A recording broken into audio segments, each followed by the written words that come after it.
Well, thank you for joining us at this noon hour. I'm here with my good friend who so happens to also be a meteorologist, Tracy Bean. Tracy, do you have our weekend forecast? I mean, it's been a bit chilly and windy, so what can we expect? It has been. We started out pretty cool this morning in the 30s, and we are warming up. There's lots of sunshine out there, that's for sure. But we are going to continue to see those gusty winds, 20 to 25 miles per hour, and that means out there it feels a little bit colder than that. Feeling like 38 in central Arkansas, feeling like the 20s in the northern portions of the state. We are going to see those gusty winds continue again until about sunset tonight, but tomorrow morning you're going to see those temperatures around 27 and with wind chill probably in the upper teens, lower 20s, but plenty of sunshine warming us up and the high right around 46. All right, Tracy, thank you. Well, the Arkansas MLK Commission is giving out free toys and food this afternoon. Their annual giveaway will happen at the Network of Believers Church in North Little Rock. That's located at 3725 Harold Street. Free food and toys will be given out on a first-come, first-served basis. The event starts at 3 o'clock. States are being urged to prepare for the U.S. government to shut down. Federal lawmakers' second attempt to pass a new resolution has failed, and they're back at square one with 12 hours left to meet the deadline. Nydia Chavazos has the details. House Speaker Mike Johnson struck an optimistic tone Friday, even with time running out to reach a deal to avoid a government shutdown. Stay tuned. We got a plan. Yesterday, the House voted on a bill supported by President-elect Donald Trump.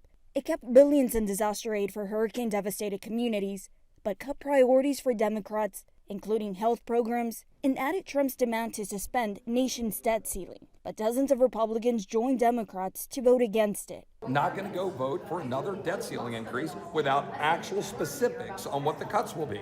The last-minute scrambling comes after the original deal both parties had agreed to went down in flames after opposition from Trump and his close ally, Elon Musk. They could go back to the original agreement and we would have we'd have a solution and everybody could go home for Christmas and we'd be doing our jobs.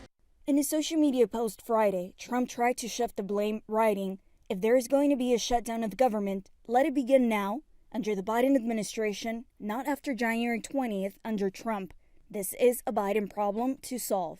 It brings on anxiety, especially during this time of year. Aaron Barker works for the TSA and is a union rep at Atlanta Hartsfield-Jackson International Airport.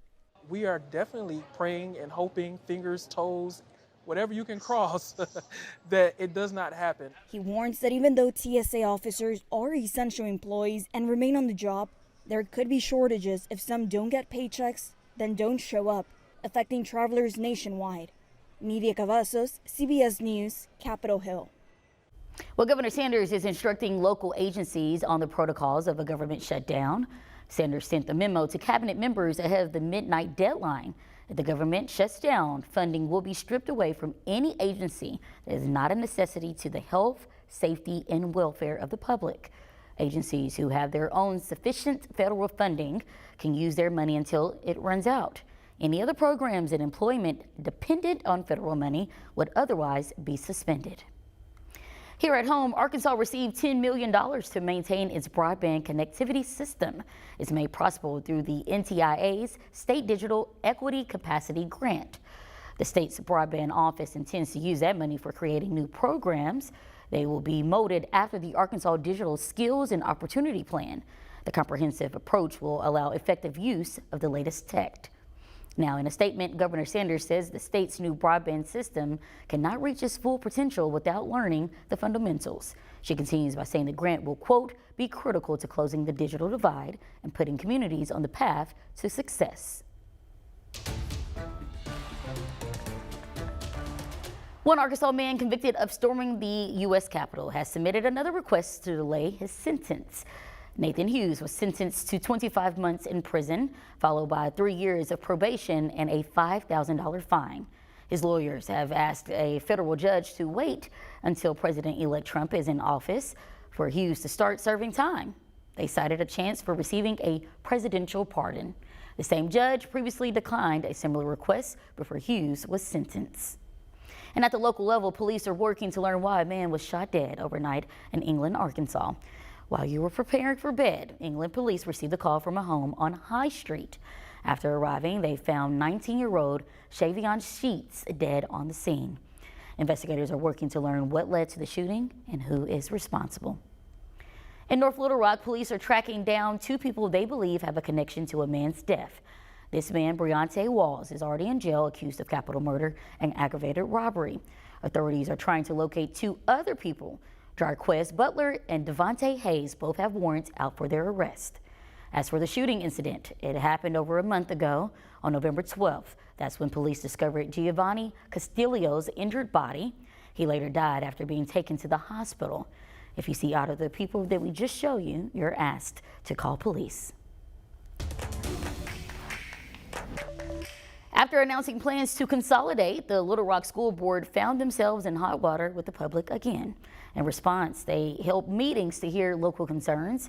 Even still, they're moving forward with their plan to close and merge schools. TV 11's Ashley Godwin breaks down what's next. How can the board make decisions to merge, close, and create new schools without a blueprint? Find out what other ways we can work our budget so that we keep all of our schools open for all of our students. After weeks of conversation about school closures and consolidations in the Little Rock School District, some still made a last-minute effort to convince the board to vote no. It's just a terrible thing to have to put a community through. Several board members expressed their disapproval of this option, some wanting to look at other ways to cut the budget. I'm sort of that person that thinks that sometimes you need to work outside the box, so my answer would be no as well. And I had to ask myself, would I allow my daughter to go through this and not know where and what to expect? And the answer is no. The board was tasked with voting on several recommendations to, quote, optimize LRSD. The consolidation of Carver and Washington were on the list, as well as closing Brady Elementary. During these votes, the board was split down the middle, literally. It was a 5-4 decision, with one side of the board voting yes, while the other side was against. This is not an easy decision for any of us. And I understand that tough decisions have to be made, but sometimes we have to come up with tough solutions and not tough excuses.